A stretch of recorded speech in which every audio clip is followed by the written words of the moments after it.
एक औरत गुस्से में दरवाजा खोलती है, लेकिन सामने एक काली दीवार उसका रास्ता रोक लेती है। दीवार पर चमकती हुई ठंडी धातु जैसी चमक है, जो बिल्कुल भी इंसानी हाथों से बनी नहीं लगती। पति पत्नी एक दूसरे की तरफ हैरानी से देखते हैं। उनके चेहरे पर साफ दिखाई देता है, यकीन करना मुश्किल है।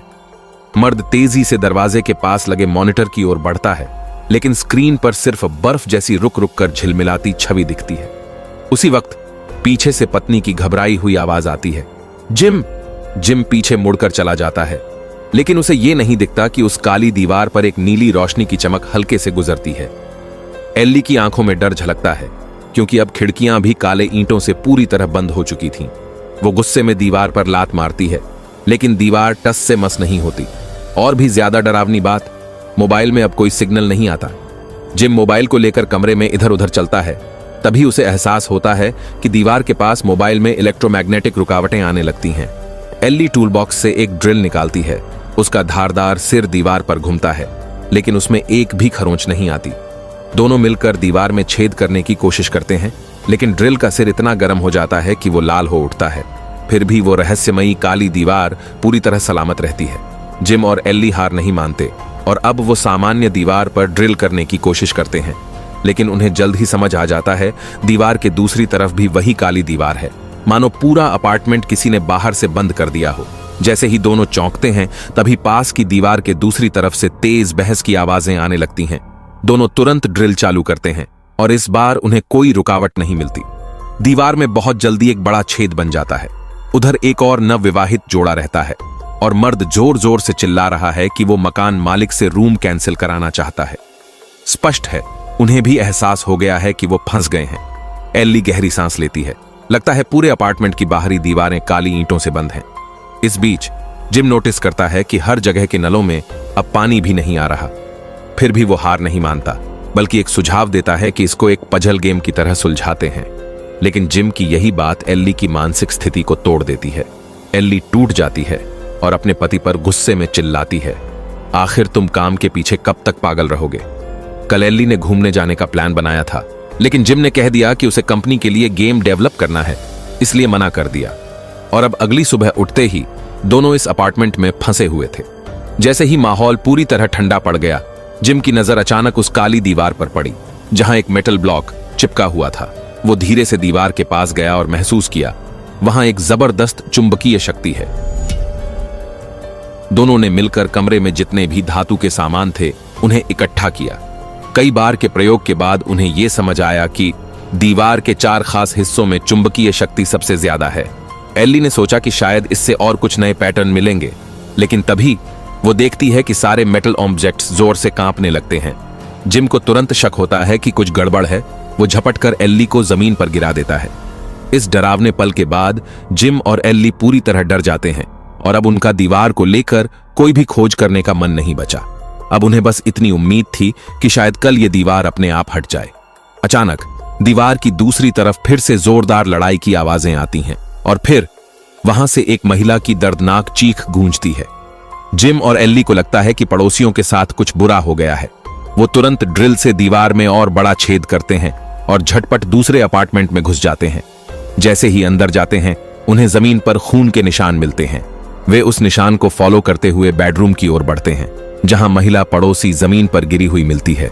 जैसे ही सभी लोग वहां से निकलने का मन बनाते हैं, तभी पुरुष पड़ोसी अचानक झपट कर आता है और जिम को जमीन पर गिरा देता है।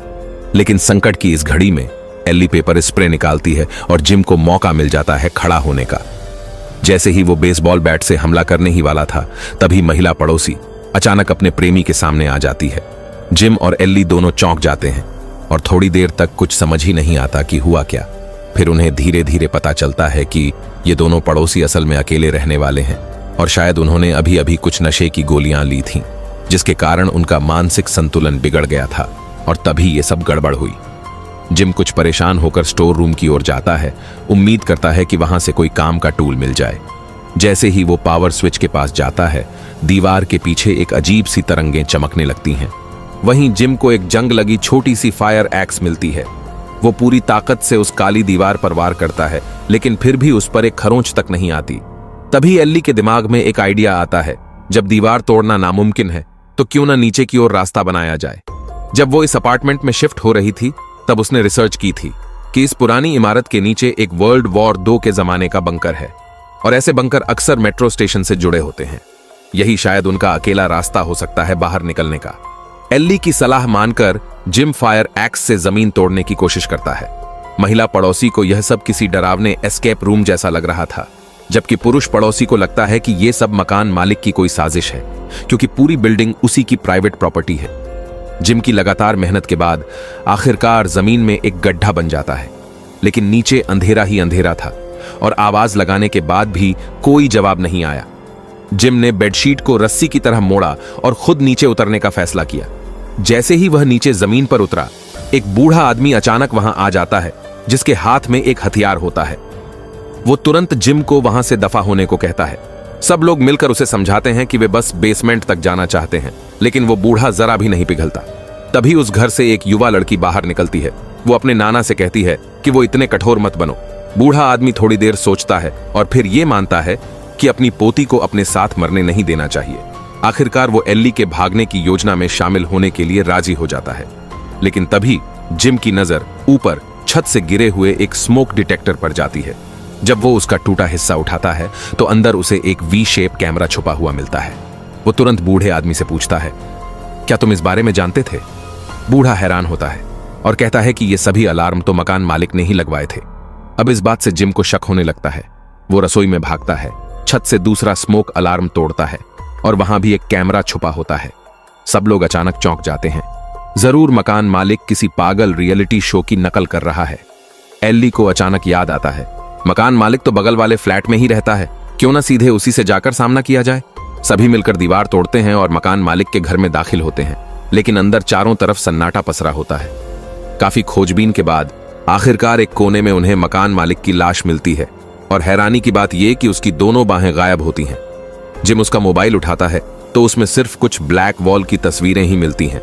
मकान मालिक की रहस्यमयी मौत ने सबको बुरी तरह डरा दिया था। अब तो लोगों को शक होने लगता है कि शायद ये असली दुनिया ही नहीं है। तभी एल्ली को एक अखबार का पन्ना मिलता है जिसमें लिखा है, हैम्बर्ग पोर्ट एरिया में कल भीषण आग लग गई। जिम को अचानक याद आता है, वो कल सड़क पर उस आग को देख चुका है जिसमें इतने धमाके हुए थे कि सेना के हेलीकॉप्टर तक बुला लिए गए थे।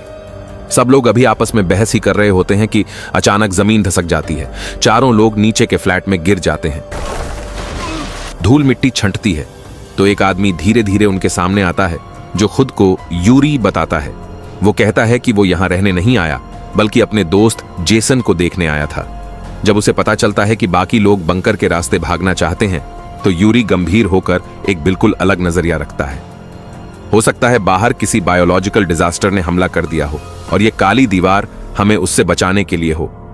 लेकिन एल्ली उसकी बातों से जरा भी नहीं हिलती, बल्कि पूछती है, तुम्हारा दोस्त जेसन कहां है? यूरी सबको कमरे में ले जाता है जहां बिस्तर पर जेसन की सांसें थमी हुई थीं। यूरी बताता है, आज सुबह जब जेसन ब्लैक वॉल के पास गया था तभी उसकी मौत हो गई। शायद दिल की धड़कन पर असर पड़ा हो। जिम को याद आता है, जब मोबाइल ब्लैक वॉल के पास जाता है तो इलेक्ट्रोमैग्नेटिक इंटरफेरेंस होता है। उसका शक और बढ़ जाता है, लेकिन ये सब भी लोगों की इस इमारत से भागने की इच्छा को रोक नहीं पाता और सब फिर से खुदाई में लग जाते हैं। आखिरकार उन्होंने बेसमेंट की लकड़ी की फर्श तोड़ दी। सभी लोग अंधेरे रास्ते पर आगे बढ़ते गए। ज्यादा दूर नहीं गए थे कि सामने एयर रेड बंकर का भारी दरवाजा नजर आया। हर किसी के चेहरे पर उम्मीद की मुस्कान लौट आई। उन्हें लगा कि अब आजादी बस एक कदम दूर है। लेकिन जैसे ही एल्ली ने दरवाजा तोड़कर उसे खोला, सबकी नजरों के सामने का दृश्य एकदम ठहर गया। कोई समझ नहीं पाया कि यह काली दीवार जमीन के 10 मीटर नीचे तक आखिर आई कैसे। मकान के पड़ोसी लड़के की तो जैसे हिम्मत ही टूट गई। वो पागलों की तरह कुल्हाड़ी उठाकर दीवार पर वार करने लगा। जिम घबराकर दौड़ पड़ा। उसे डर था कि कहीं वह इस एकमात्र औजार को तो न तोड़ दे। अब उस लड़के की आंखों में सिर्फ खालीपन था। वो जैसे ही पलटता है, एकाएक बुजुर्ग व्यक्ति की बंदूक हाथ में आ जाती है। वो सीधे ब्लैक वॉल पर ट्रिगर दबाता है, लेकिन यह क्या, गोलियां दीवार से टकराकर रुक जाती हैं और उसी जगह बेहद तेजी से घूमने लगती हैं। जिम को अचानक याद आता है, पहले भी मेटल चीजें दीवार से टकराकर पलट गई थीं। वो तुरंत चिल्लाता है, सब नीचे झुको, और अगले ही पल गोलियां उसी तेजी से वापस पलटती हैं। बुजुर्ग व्यक्ति थोड़ी देर से झुकता है। कई गोलियां उसके सीने को चीरते हुए निकल जाती हैं। पड़ोसी लड़का जड़ हो जाता है। उसकी बेवकूफी ने एक और साथी की जान ले ली थी। भागने की उम्मीद फिर से टूट जाती है। हर किसी के दिल पर जैसे ब्लैक वॉल का बोझ बैठ गया था। जिम खुद को जबरन शांत करता है। एक प्रोफेशनल गेम डेवलपर के तौर पर उसके मन में आता है कि जैसे गेम्स में हर स्टेज को पार करने के लिए क्लूज इकट्ठा करने होते हैं, उसी तरह शायद यहां भी कोई रास्ता हो। वो सुझाव देता है कि उन्हें वापस मकान मालिक के घर जाकर पुराने रेनोवेशन रिकॉर्ड या सीसीटीवी फुटेज खोजना चाहिए। लेकिन एल्ली और बुजुर्ग की पोती वहीं रुक जाती हैं। वे मृतक जेसन के कमरे में जाती हैं। उन्हें उम्मीद है शायद वहां कुछ और अलग सुराग मिल जाए। वो एक ड्रॉअर से एक विजिटिंग कार्ड निकालती है, जिससे पता चलता है कि जेसन तो एक नैनो डिफेंस टेक्नोलॉजी कंपनी का इंजीनियर था। एल्ली को टेबल के नीचे एक टूटी हुई लैपटॉप और मोबाइल भी मिलते हैं। यूरी जल्दी से समझाता है ये जेसन की निराशा के चलते तोड़े गए होंगे। उधर दूसरी तरफ जिम और बाकी लोग मकान मालिक के घर का एक एक कोना छान मारते हैं। अफसोस, उन्हें कुछ भी सुराग नहीं मिला। जिम को यह बात बेहद खटक रही थी कि मकान मालिक की कटी हुई दोनों बाहें आखिर गई कहां। उसी वक्त उसकी नजर कमरे की बनावट पर गई। उसे महसूस हुआ कि इस कमरे का आकार उसके अपने अपार्टमेंट से कुछ छोटा है। उसने दीवारों को ध्यान से थपथपाकर देखा। वाकई एक जगह अंदर से खोखली सुनाई दी। अब सवाल यह था कि उस जगह को खोला कैसे जाए। तभी पड़ोसी लड़के को एक दराज में 10 अंकों वाला एक पासवर्ड पैनल मिल गया। संभावनाएं लाखों में थीं। तभी जिम को एक तरकीब सूझी। वह किचन से मैदा, आटा लेकर आया और धीरे धीरे पैनल पर छिड़का। जल्द ही जो बटन पहले सबसे ज्यादा दबाए गए थे, उनकी ऊपरी परत हटने लगी। अब उन्हें सिर्फ 4 अंकों के 24 संयोजनों को आजमाना था। पड़ोसी लड़की लड़खड़ाते हुए नीचे भागी एल्ली को सारी बात बताने। अब जेसन के कमरे में केवल किशोरी लड़की अकेली रह गई थी। वो कोई सुराग सोचने की कोशिश कर ही रही थी कि अचानक उसकी नजर जेसन की गर्दन के स्कार्फ पर पड़ी। कुछ तो गलत था। उसने शक के आधार पर स्कार्फ हटाया। गर्दन पर गहरे नीले निशान थे। वो साफ साफ गला घोंटे जाने के निशान थे। लड़की सन्न रह गई। उसी पल यूरी की परछाई भूत की तरह उसके पीछे प्रकट हुई। इसी बीच मकान मालिक के घर में मौजूद जिम और बाकी लोग कई कोशिशों के बाद आखिरकार उस छुपे हुए कमरे का दरवाजा खोलने में सफल हो गए। उनके सामने एक पूरा कंट्रोल रूम था। दर्जनों मॉनिटर पूरे अपार्टमेंट के हर कमरे की निजी गतिविधियां दिखा रहे थे। अब सबकी शंका पक्की हो चुकी थी। मकान मालिक कोई मनोरोगी था जो सबको एक लाइव शो में बदलना चाहता था। जिम ने तुरंत पिछली रात की सीसीटीवी फुटेज चलाई। वीडियो में साफ दिख रहा था ब्लैक वॉल अचानक एक झटके में प्रकट हुई थी। जब उसने प्लेबैक स्पीड को बेहद धीमा किया तो देखा दीवार असल में काले धुएं से बनी थी। हर कोई हैरान रह गया। फिर उन्होंने वीडियो को जेसन के कमरे पर शिफ्ट किया। उसमें साफ साफ दिखा जेसन बेहोश नहीं हुआ था जैसा यूरी ने कहा था, बल्कि वो दरवाजे के पास गया, कुछ सेटिंग की, और जैसे ही उसके फोन की फ्लैशलाइट टिमटिमाई, सूरज की रोशनी ब्लैक वॉल को भेद कर अंदर आई। स्पष्ट था जेसन के पास उस काली दीवार को खोलने का तरीका था। सब लोगों ने जब पलट कर देखा तो पाया कि यूरी न जाने कब से गायब हो चुका था। पड़ोसी लड़का तुरंत उसकी तलाश में भागा। जब वह जेसन के कमरे में पहुंचा तो देखा यूरी कुछ दस्तावेज जला रहा था और वह लड़की जो वहीं थी अब बिस्तर के पास निहप्राण पड़ी थी। यूरी के चेहरे पर एक डरावनी मुस्कान थी। वह फिर जोर देकर कह रहा था कि ब्लैक वॉल ही सबकी सुरक्षा की दीवार है। उसी समय मॉनिटर पर वह फुटेज चलने लगी जिसमें यूरी साफ साफ जेसन की हत्या करता हुआ दिख रहा था। जिम ने हालात की गंभीरता समझी और तुरंत हथियार लेकर जेसन के कमरे की ओर दौड़ पड़ा। तब तक यूरी पड़ोसी लड़के से आमने सामने भिड़ चुका था। जिम के शामिल होते ही दोनों ने मिलकर आखिरकार यूरी को काबू कर लिया। दूसरी ओर एल्ली को अचानक याद आया कि कहीं यह black wall nano defence company का उत्पाद तो नहीं। जिम ने भी गौर किया कि कंपनी का पता वहीं है जहां कल आग लगी थी, हैम्बर्ग पोर्ट सिटी। जिन्हें बांध दिया गया था उन्हीं में से एक यूरी को एक तमाचा मारकर होश में लाया गया। लोगों के तीखे सवालों के आगे वह बोझिल आवाज में बताने लगा, यह ब्लैक वॉल नैनो कंपनी द्वारा बनाई गई एक अल्टीमेट डिफेंस सिस्टम है। इसका एक्टिवेट होना दर्शाता है कि बाहर की दुनिया किसी भयंकर संकट में है। एल्ली ने तुरंत सवाल उठाया, अगर यह सच है तो फिर जेसन ने इसे खोलने की कोशिश क्यों की? यूरी मजबूर होकर कबूल करता है। उसे लगा कि पोर्ट एरिया की आग इस सिस्टम को ट्रिगर करने वाली कोई तकनीकी गड़बड़ी है और इसलिए वह बाहर जाकर स्थिति समझना चाहता था। यूरी ने उसे रोकने के लिए ही जान ले ली, लेकिन जब सबने यूरी से पूछा कि ब्लैक वॉल को बंद कैसे किया जाए तो वह एकदम चुप हो गया, जैसे किसी भी कीमत पर मुंह न खोलेगा। लोगों को अब एकमात्र उम्मीद जेसन की पुरानी गतिविधियों में दिखी। वे दोबारा मॉनिटर रूम में लौटे और रिकॉर्डिंग देखने लगे। जिम बार बार फुटेज को देख रहा था और एक साहसिक विचार उसके दिमाग में आकार लेने लगा। उसने देखा कि जेसन 3 घंटे तक लैपटॉप के सामने बैठा था। शायद वह कोई ऐसा कोड लिख रहा था जिससे ब्लैक वॉल को कंट्रोल किया जा सके। यह शक तब और पक्का हुआ जब वीडियो में दिखा कि यूरी जानबूझकर जेसन का मोबाइल तोड़ देता है। जिम ने सावधानी से उस टूटा हुआ फोन उठाया। सौभाग्य से उसका स्टोरेज चिप अब भी सुरक्षित था। उसने मोबाइल से उस एप्लीकेशन को रिकवर किया और उसे एक नए फोन में कॉपी कर लिया। फिर सभी लोग भय और उम्मीद के साथ ब्लैक वॉल के सामने आ खड़े हुए। ऐप चालू करने पर स्क्रीन पर 4 वर्ग दिखाई देने लगे। जिम ने उनमें से एक बटन दबाया। मोबाइल का फ्लैश कुछ बार टिमटिमाया। जिम को याद आया कि सीसीटीवी में भी ब्लैक वॉल खुलने से पहले जेसन का फोन इसी तरह चमका था। उसने महसूस किया कि उसका अनुमान सही है। जब उसने चारों वर्ग बारी बारी से दबाए तो सामने की दीवार धीरे धीरे घुलने सी लगी। पड़ोसी महिला अन्ना खुशी से खुद को रोक नहीं सकी। वह आगे बढ़कर हाथ उस दीवार में डाल बैठी। उसे महसूस हुआ जैसे उसकी उंगलियां किसी गाढ़े तरल पदार्थ में समा रही हों। लेकिन कुछ ही पलों में उसके चेहरे का भाव बदल गया। उसे महसूस हुआ कि उस काली रात के भीतर कुछ चीज उसके हाथ को छू रही है। जब वह हाथ खींचना चाहती तो जैसे कोई शक्ति उसे अंदर खींच रही हो। जिम और एली दोनों तुरंत उसे पीछे खींचने लगे। तभी उन्होंने देखा कि ब्लैक वॉल फिर से ठोस हो रही है। सभी ने पूरी ताकत से खींचा, मगर वह दीवार धीरे धीरे ठोस बनती गई और अंततः पड़ोसन का शरीर वहीं बीच से 2 टुकड़ों में बंट गया। उसका प्रेमी घुटनों के बल खून के तालाब में गिर गया और कांपते हाथों से अपनी प्रेमिका के आधे शरीर को सहलाने लगा। वे दोनों तो ब्लैक वॉल के पार जाने के बाद शादी करने वाले थे। अब वे सदा के लिए 2 अलग दुनिया में बंट चुके थे। किसी कोने से यूरी की पागल हंसी गूंजने लगी। पड़ोसी लड़का पूरी तरह पागल हो चुका था। उसने दौड़कर यूरी पर गोलियों की बौछार कर दी। फिर वह एक क्षण के लिए जिम की ओर देखा और खुद को भी बंदूक से उड़ा दिया। देखते ही देखते बचाव दल में अब सिर्फ 2 लोग बचे थे, जिम और एली। उन्होंने अपने आंसुओं को रोकते हुए फिर से चर्चा शुरू की। आखिर गलती कहां हुई थी? अब उन्हें यकीन था कि चारों बटन की कोई विशेष क्रम व्यवस्था थी, क्योंकि हर बटन दबाने पर फ्लैश की संख्या अलग होती थी। एली को याद आया कि मॉनिटर में जेसन का पूरा प्रोसेस रिकॉर्ड हुआ था। अब वे जेसन के फ्लैश की गिनती बार बार देख रहे थे। 11:19 आखिरकार जिम और एली ने सही बटन दबाने की क्रम विन्यास पूरी तरह सुनिश्चित कर ली।